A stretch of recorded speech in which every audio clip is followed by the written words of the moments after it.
Welcome to Compact Murders from CompactHistories.com, where we take a look at real murder cases, assassinations and serial killers in short, bite-sized episodes.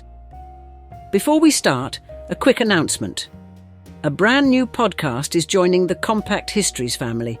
It's called Compact Science, and it brings you clear, straightforward explanations of science-related topics, all in the same short, bite-sized format. Look out for Compact Science wherever you get your podcasts, and on CompactHistories.com, launching in the next few days. With that being said, let's get back to the show. This is episode 74, The Assassination of Yitzhak Rabin.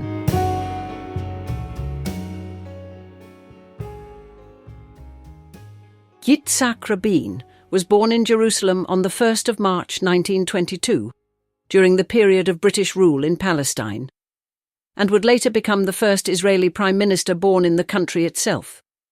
He grew up in a strongly Zionist household, shaped by public service, discipline, and the belief that Jewish self-determination would have to be built, defended, and organized, rather than wished into existence.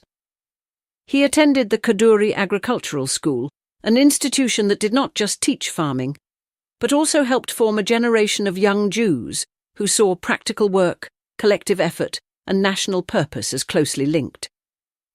In Rabin's case, that upbringing produced a man known less for theatrical speech-making than for restraint, method, and an almost stubborn seriousness. In 1941, Rabin joined the Palmach, the elite strike force of the Haganah, the main Jewish underground military organization before the creation of Israel. This was not a glamorous beginning in the Hollywood sense. The Palmach combined military training with agricultural labor, secrecy, and improvisation, and Rabin developed within that culture as a practical commander rather than a grand ideologue. During the Second World War period, he took part in operations connected to the Allied campaign in Syria and Lebanon, and over the following years he rose through the ranks as conflict in the region intensified. By the time civil war broke out in Mandatory Palestine in 1947 and then widened into the 1948 Arab-Israeli War, Rabin was already part of the generation of commanders who would help shape the new state through force of arms. Rabin's military career continued after the establishment of Israel, and he became one of the central figures in the country's armed forces. Over the next 2 decades, he held a series of increasingly senior posts, building a reputation for cool judgment and operational discipline rather than charisma. In 1964, he became Chief of Staff of the Israel Defense Forces, placing him at the top of the military establishment at one of the most dangerous moments in the country's history. 3 years later, during the Six-Day War of June 1967, he served as Chief of Staff as Israel won a swift and dramatic victory over neighbouring Arab states. That war transformed the map of the Middle East and also cemented Rabin's public standing inside Israel as a national security figure of unusual weight. When Rabin retired from the army in 1968, he did not leave public life behind. Instead, he entered diplomacy, serving as Israel's ambassador to the United States from 1968 to 1973. That role introduced him to the political world in a different register, one built on negotiation, alliances, and statecraft rather than battlefield command. It also prepared him for the next stage of his life, because by the early 1970s, Rabin was no longer simply a soldier with a distinguished record. He was becoming a statesman, and Israel was about to need one.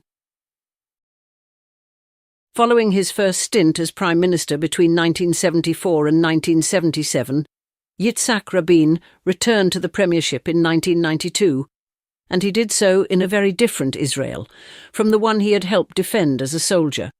The first Intifada had shaken assumptions about how long the occupation of Palestinian territories could continue without a political settlement, and many Israelis were more willing than before to consider negotiation. Rabin, who had once been seen primarily as a security hardliner, came back to office with the authority of a military figure and the mandate of a politician prepared to test diplomacy. That combination mattered. He could speak the language of security to a public that did not trust easy slogans, and he increasingly argued that Israel's long-term safety required a political agreement with the Palestinians, not endless control by force alone. The breakthrough came through secret talks in Norway between Israeli and Palestine Liberation Organization representatives. Those negotiations led to the Declaration of Principles signed in Washington on the 13th of September 1993, the agreement usually called Oslo I, the first of two such agreements under the Oslo Accords. Under its terms, Israel accepted the PLO as the representative of the Palestinians, while the PLO renounced terrorism and recognized Israel's right to exist in peace. The image of Rabin shaking hands with Yasser Arafat on the White House lawn became one of the defining political images of the decade, but the symbolism was backed by something more consequential, a formal shift from mutual refusal to mutual recognition. For Rabin, this was not a leap into sentimentality. It was an attempt to manage an entrenched conflict through a staged and imperfect political process. That process continued, at least on paper, with further agreements, including the 1995 Interim Accord, often called Oslo II. It expanded Palestinian self-rule in parts of the West Bank and built on earlier arrangements in Gaza and Jericho, though it left the hardest issues unresolved. Jerusalem, refugees, settlements, borders, and final sovereignty were postponed for later negotiations. That meant Oslo was both historic and fragile from the beginning. Supporters saw it as the only realistic path towards peace. Opponents saw it as a dangerous surrender wrapped in diplomatic ceremony. Rather inconveniently for everyone, history rarely arrives with a tidy instruction manual. Inside Israel, the backlash was fierce. Right-wing critics and religious nationalists accused Rabin of giving away land and endangering Jewish lives, while extremists treated compromise itself as betrayal. By 1995, the atmosphere had grown poisonous, with sustained public incitement against Rabin and furious demonstrations against the peace process. The argument was no longer only about policy. It was becoming a struggle over legitimacy, identity, and the future character of the Israeli state. Rabin understood that he was governing a divided country, but he continued forward, convinced that even an unpopular peace process was better than permanent war. That determination would carry him to a rally in Tel Aviv on the 4th of November 1995, where the battle over Israel's future would turn into something far darker. By the time Yitzhak Rabin arrived at the peace rally in Tel Aviv on the evening of the 4th of November, the event was already carrying more weight than an ordinary political demonstration. It was staged in Kings of Israel Square under the slogan, "Yes to peace, no to violence," and it was meant to answer months of escalating hostility towards the Oslo process and towards Rabin personally. The organisers wanted to show that support for negotiation with the Palestinians had not disappeared beneath the noise of protest, denunciation, and threats. More than 100,000 people gathered in the square, creating a scene that was part political rally, part public act of reassurance, and part defiant statement that the peace camp still intended to be heard. Rabin himself had never been the most naturally theatrical politician. He was not a tub-thumping crowd artist, and he rarely projected warmth in the easy, retail manner some leaders cultivate. What gave his presence force was something else: gravity, credibility, and the sense that when he chose to stand on a platform like this, it meant he believed the moment mattered. On that night, he appeared alongside other senior figures, including Foreign Minister Shimon Peres, and the event was designed to project unity, resolve, and a rejection of political hatred. The rally was not presented as some dreamy festival of vague optimism. It was a public defence of a policy under siege and of a democratic order that seemed increasingly strained by incitement. In his speech, Rabin directly addressed the atmosphere that had taken hold in Israeli public life. He told the crowd that violence was undermining the foundations of Israeli democracy and insisted that most Israelis wanted peace and were prepared to accept risks in pursuit of it. Those lines mattered because they showed, how Rabin framed the issue. He was not speaking as a naive idealist who thought peace could be wished into existence by singing in a square. He was speaking as a former general, arguing that continued conflict carried its own deadly risks, and that political courage was not weakness. His words were measured, but the setting gave them unusual emotional force. The evening closed with music, most famously Shir LaShalom, or Song for Peace. Rabin joined in, somewhat awkwardly, because this was not really his natural habitat, and perhaps nobody present would have mistaken him for a cabaret turn.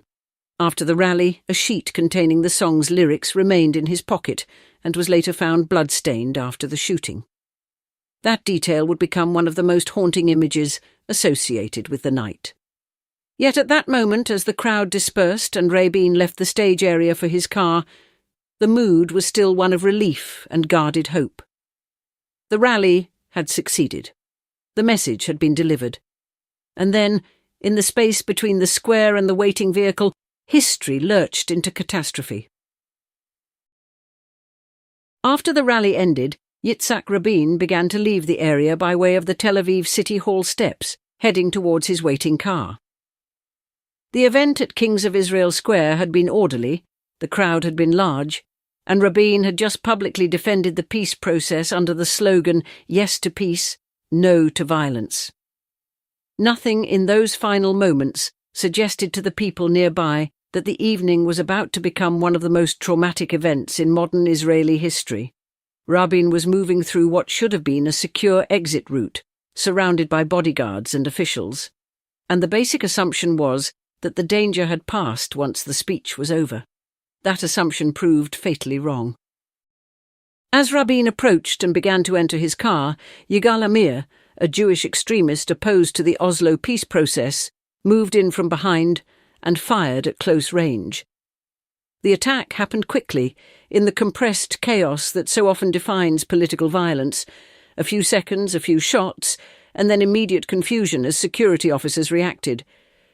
Rabin was struck by 2 bullets that hit his upper body, and a third shot wounded bodyguard Yoram Rubin. Amir was subdued on the scene almost at once by security personnel and police, and the murder weapon was recovered there and then. The speed of the attack was one reason it became such a shattering national shock. Rabin had not been attacked on a battlefield or in some distant covert operation, but in the middle of Tel Aviv, just after standing before a huge public crowd in support of peace. In the first moments after the shooting, Rabin was placed into his car by members of his security team and rushed towards Ichilov Hospital, now part of the Tel Aviv Suraski Medical Center. Reports from the aftermath indicate that he was bleeding heavily and that the journey, though short in principle, unfolded amid panic and disorientation. By the time the car reached the hospital, Rabin was in critical condition. Medical staff worked to resuscitate him and took him into surgery, but the wounds were catastrophic. Later that evening, his death was announced to the country by his chief of staff, Eitan Haber, in a brief and devastating statement that confirmed what many Israelis had already begun to fear. The assassination was not just the killing of a prime minister. It was the violent collision of Israel's internal political conflict with the life of the man leading the peace process. The symbolism was brutal. Rabin had come to a rally intended to reject violence in political life, and he was murdered as he left it. That fact gave the assassination an almost unbearable historical force, because it seemed to expose in a single moment how deeply the country had become divided. By the end of the night, the square where the rally had been held was no longer remembered for speeches, applause, or songs. It had become the scene of a national rupture. The immediate aftermath of Yitzhak Rabin's assassination unfolded on several levels at once. The capture of the killer, the recognition that the threat had come from within Israel rather than from an external enemy, and the deeply uncomfortable realization that the Prime Minister's protection had failed at the most basic point of all, the moment of physical access. The gunman, Yigal Amir, was not some unknown foreign operative slipping through a hidden gap. He was an Israeli law student and Jewish extremist who bitterly opposed the Oslo Accords and believed Rabin had no right to surrender land as part of a peace process with the Palestinians. His motive was political, ideological, and chillingly direct. He saw Rabin not merely as a rival politician, but as a leader whose actions, in his view, justified murder. Amir was seized at the scene within seconds, confessed quickly, and showed no remorse, which only deepened the sense of horror across the country.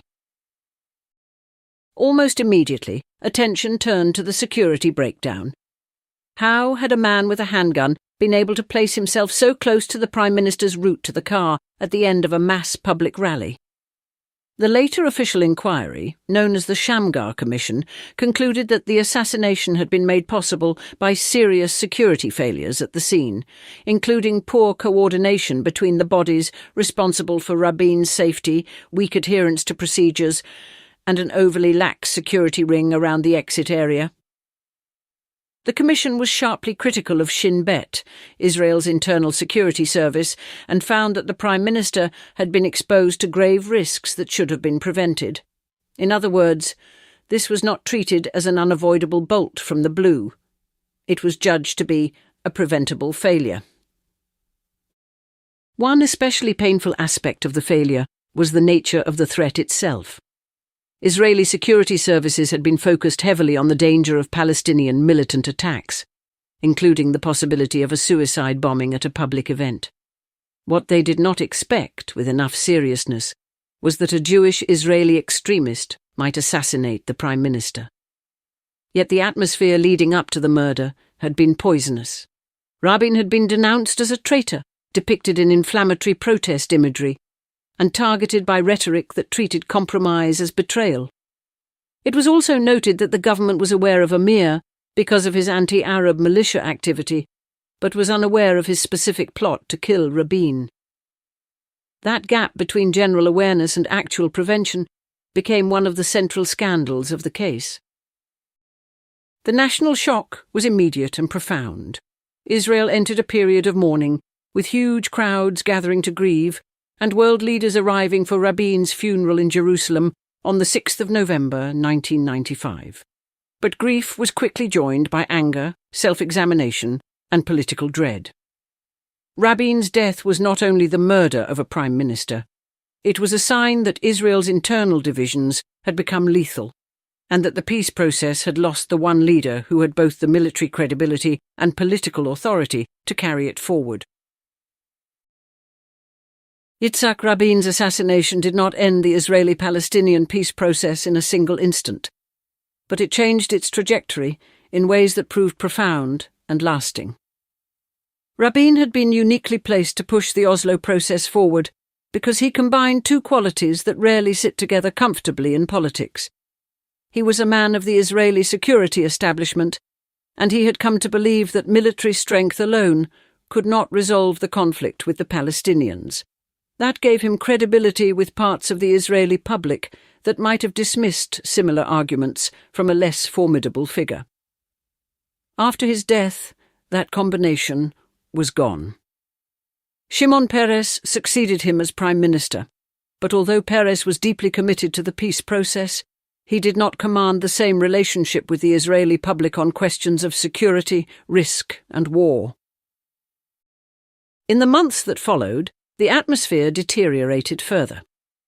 A series of Hamas suicide bombings in early 1996 badly damaged public confidence in Oslo and weakened the argument that negotiation was bringing greater safety. At the same time, Rabin's murder had already shown that opposition to the peace process inside Israel could move beyond rhetoric into political violence.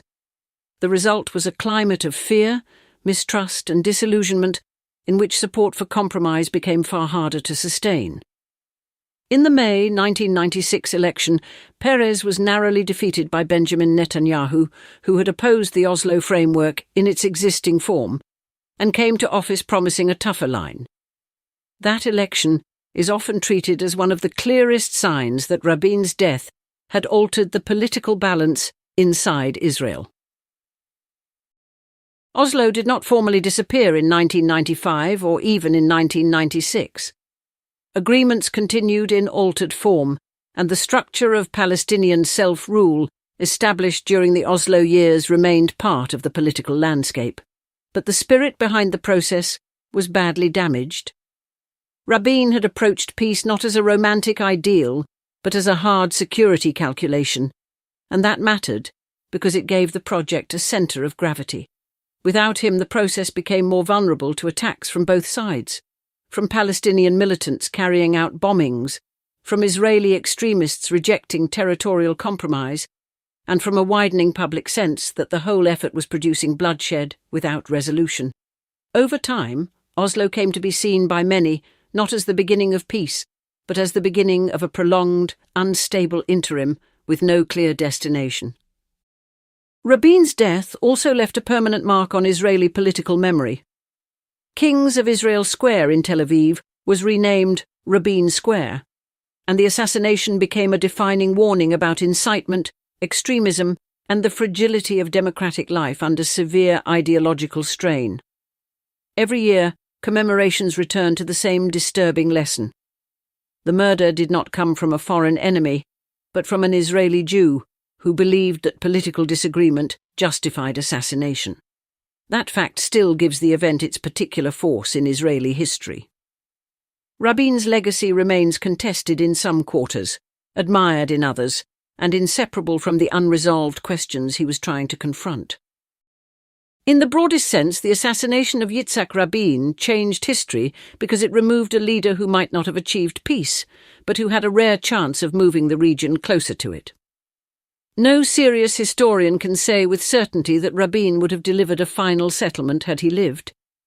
History is rude like that, and rarely signs guarantees in advance. But his murder narrowed the political space in which such a settlement might have been pursued. That is why Rabin is remembered not only as a prime minister who was assassinated, but as a leader whose death became part of the story of a peace that never fully arrived.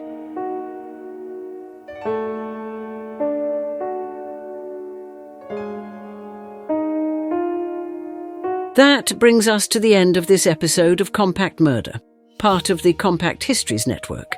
If you enjoyed it, please follow or subscribe wherever you're listening so you don't miss any future episodes, and consider leaving a rating or review, as it really helps new listeners find the show. You can find more episodes at compactmurder.com, where you can also explore our other podcasts, covering biographies, history, disasters, warfare, and mysteries. You can also follow us on Facebook, Instagram, and Pinterest. Finally, please consider supporting the show directly by buying us a coffee. Head on over to compacthistories.com/murdercoffee to see how. Thanks for listening, and I'll see you next time.